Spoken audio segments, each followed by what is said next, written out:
আমার কোল খালি হয়েছে, আমার বুক নষ্ট করছে। আমি এর বিচার চাই। মায়ের কান্না আর বাবার আর্তনাদ কোনোভাবেই যেন থামছে না এই গ্রামে। মানিকগঞ্জ জেলা মানিকগঞ্জ সদর থানা ৭ বছর বয়সের সোলাইমনের মৃত্যু হয় কুকুরের কামড় কেন্দ্র করে ভুল চিকিৎসায়।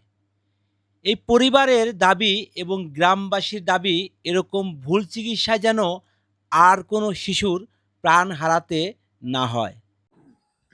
দর্শক, মানিকগঞ্জ জেলা মানিকগঞ্জ সদর থানা ধলাই গ্রামে ঘটে গেল এক অপ্রীতিকর ঘটনা।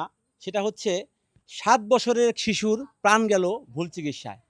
আসলে কেন এই ভুল চিকিৎসার সমাধান হচ্ছে না আমাদের বাংলাদেশে, সেই বিষয়ে কথা বলছি। যে শিশুর প্রাণ গিয়েছে, না ফেরার দেশে চলে গিয়েছে তার বাবার সাথে। আসলে আপনার ছেলের সাথে কি হয়েছিল মূলত? আমার ছেলের শনিবার দিন 10টা-11টার দিকে কুকুর কামড় দেয়। আমি সাথে 11টার দিকে সাথে আমি মানিকগঞ্জ সদর হাসপাতালে নিয়ে যাই।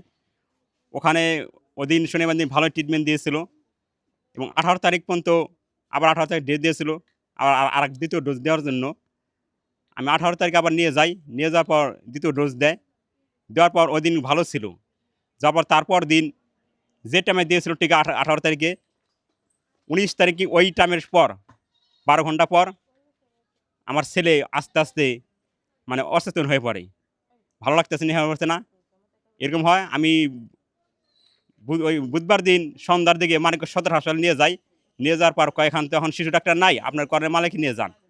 তখন আমি কর্নেল মালিককে নিয়ে যাই। ওখানে যাওয়ার পর আপনার ছেলের কুকুরের কামড়ে হয়েছে। তো এখানে তো আইসিইউর ব্যবস্থা নাই।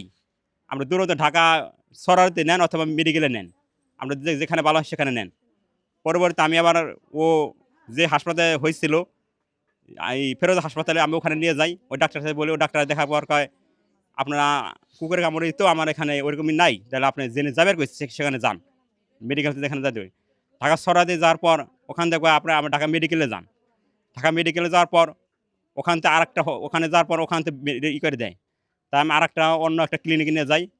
ওখানে অনেক নিরীক্ষা বিক্ষেপ দেখার পর কয়েকখানে কুকুরের ভ্যাকসিন কোনো নাই, আপনি ঢাকা মহাখালী নিয়ে যান। জি পরে ঢাকা মহাখালী নেওয়ার পর ফজরের আজানের সময় জি জি 4টা-5টার দিকে আমি ফজরের রাত্রে মহাখালী নিয়ে যাই। নেওয়ার পর ওখানে ভর্তি করার পর তারপরে ডাক্তার আসে। ডাক্তার আসার পর বলে, "কী হয়েছিল আপনার ছেলে?" বলে, "এরকম, এরকম ঘটনা হয়েছিল।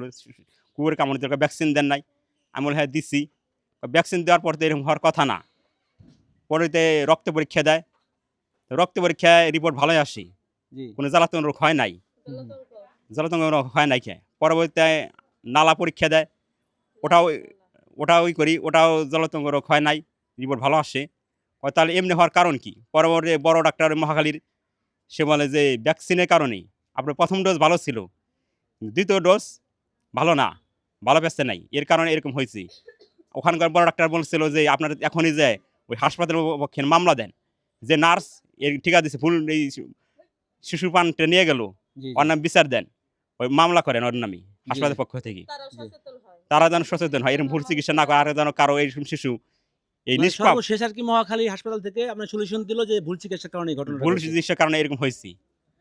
আমি এর জন্যে যে ওই দিন যে নার্স ছিল, ডাক্তার ছিল, জি ওই নার্স এবং ডাক্তারের আমি বিচার চাই। আমার এই বুক খালি করার জন্যে। আমার শিশু কি অপরাধ করেছিল? এই ছোট্ট একটা ৭ বছরের শিশু। আমার একটাই ছেলে, আর কোনো ছেলে মেয়ে নাই। আমার কোল খালি হইছে, আমার বুক নষ্ট করছে। আমি এর বিচার চাই। এর যেন দর্শক, অনেক বিচার হয়। ঠিক আছে। দর্শক দেখতে পাচ্ছেন এখানে গ্রামবাসীরা এসেছে। আসলে সবাই কিন্তু অনুতপ্ত। এরকম একটি মাসুম বাচ্চা যার প্রাণ হারিয়ে যায় একটি ভুল চিকিৎসার কারণে। এই যে আপনারা গ্রামের সব মানুষ এখানে এসেছেন। আসলে মূলত আপনারা এখন কি বলতে চাচ্ছেন?